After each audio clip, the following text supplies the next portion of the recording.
Minute ഞാൻ സംസാരിക്കട്ടെ. ഇതിന് മുൻപും ട്രാൻസ്ജെൻഡർ ആണ് ജാസി എന്ന് എനിക്ക് അറിയാമായിരുന്നു. ജാസിക്ക് അറിയാമായിരുന്നോ ജാസി ഇതിന് മുൻപും ട്രാൻസ്ജെൻഡർ ആയിരുന്നു എന്ന്? അറിയാമായിരുന്നു. അങ്ങനെ ജാസിക്ക് ട്രാൻസ്ജെൻഡർ ആണെന്ന് അറിയാമായിരുന്നിരിക്കെ പിന്നെ എന്തിനാ ജാസി കല്യാണം കഴിച്ചത്? എന്ത് സിറ്റുവേഷൻ? നമ്മുടെ ജീവിതത്തിലേക്ക് വേറൊരാളെ കൂടെ തള്ളിവിടുന്നതോ? ശരി ശരി, ഞാൻ അനന ചേച്ചിയുടെ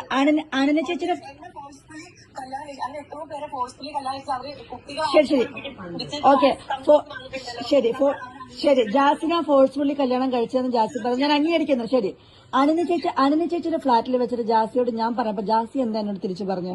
ജാസി കല്യാണം കഴിക്കരുത് വേണ്ടാട്ടോ എന്ന് പറഞ്ഞപ്പോ ജാസി എന്നോട് എന്താ പറഞ്ഞേ? എന്നെ കൊണ്ട് കല്യാണം കഴിയാൻ എനിക്ക് പറ്റും, എനിക്ക് അങ്ങനെ ജീവിക്കാൻ പറ്റും മോളെ എന്ന് പറഞ്ഞു. അപ്പൊ ജാസി ഇത് ഫോഴ്സ് മാരേജ് ആയിരുന്നു ജാസി? അത് പക്ഷെ ഞാൻ കണ്ടത് എനിക്ക് എന്റെ വീട്ടുകാരിൽ പറയാൻ ഭയങ്കര പേടിയായിരുന്നു. കാരണം എന്റെ വീട് എന്ന് പറഞ്ഞാൽ ഭയങ്കര ഓർത്തഡോക്സ് ആയിട്ടുള്ള മുസ്ലിം. മൂത്താപ്പയാണെങ്കിൽ എനിക്ക് എന്റെ ഉപ്പാനെക്കാട്ടും പേടി എന്റെ ഉപ്പാന്റെ ജ്യേഷ്ഠനായിരുന്നു. അല്ല മോളെ, ഇതിപ്പോ എന്നോട് പറയുന്നത് ഓക്കെ, നീ ഇങ്ങനെ നിന്ന് സംസാരിക്കുമ്പോഴാണ് നിന്റെ സംസാരത്തിലുള്ള വിരോധാഭാസം എല്ലാവരും പറയുന്നത്. നീ പറഞ്ഞു ഞാൻ ഇപ്പോഴാണ് ഉപ്പ മരിച്ചതിന് ശേഷമാണ് ഐഡന്റിറ്റി ഡിക്ലെയർ ചെയ്യുന്നത്. ശരി, ഞാൻ അംഗീകരിക്കുന്നു. അതിന് മുൻപ് ഞാൻ ട്രാൻസ്ജെൻഡർ ആയിരുന്നില്ലെന്ന് ദയക്ക് അറിയില്ലേ? എനിക്കറിയാമായിരുന്നു. എനിക്ക് ജാസി ട്രാൻസ്ജെൻഡർ ആയിരുന്നു അറിയാമായിരുന്നു.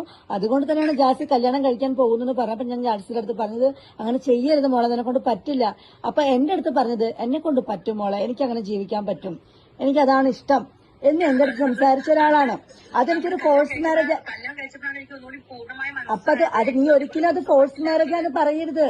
ഫോഴ്സ് മാരേജ് എന്ന് പറയുന്നത് നിർബന്ധിച്ച് കല്യാണം കഴിച്ചേ പറ്റുള്ളൂ എന്ന് പറഞ്ഞ് വാശി പിടിച്ച് ചെയ്യണം. അല്ലെങ്കിൽ അവിടെ നിന്റെ ഉപ്പയോ മൂത്താപ്പയോ ഉമ്മയോ ആരും ഉണ്ടായിരുന്നില്ല. നിന്റെ ഫ്രണ്ട് സർക്കിളിലുള്ള ഞങ്ങൾ കുറച്ചുപേര് മാത്രമേ അണ്ണ ചേച്ചിയുടെ ഫ്ലാറ്റിൽ ഉണ്ടായിരുന്നുള്ളൂ. നിനക്ക് അപ്പൊ തുറന്ന് പറയാമായിരുന്നല്ലോ, എടി ഫോഴ്സ് ചെയ്യാടി വീട്ടിൽ നിന്ന് മാരേജ് ചെയ്യാൻ വേണ്ടിട്ട്, എനിക്ക് അറിയില്ല എന്താ ചെയ്യേണ്ടതെന്ന്. അങ്ങനെയല്ല ജാസി പക്ഷെ പറഞ്ഞത്. ഞങ്ങളോട് പറയാൻ പേടിയുണ്ടായിരുന്നോ?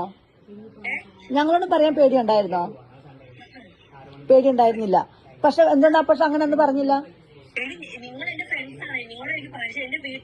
പക്ഷെ നീ അന്ന് പറഞ്ഞില്ല എന്ന് ഞാൻ പറയുന്നത്. പക്ഷെ നീ അന്നും പറഞ്ഞില്ലായിരുന്നു.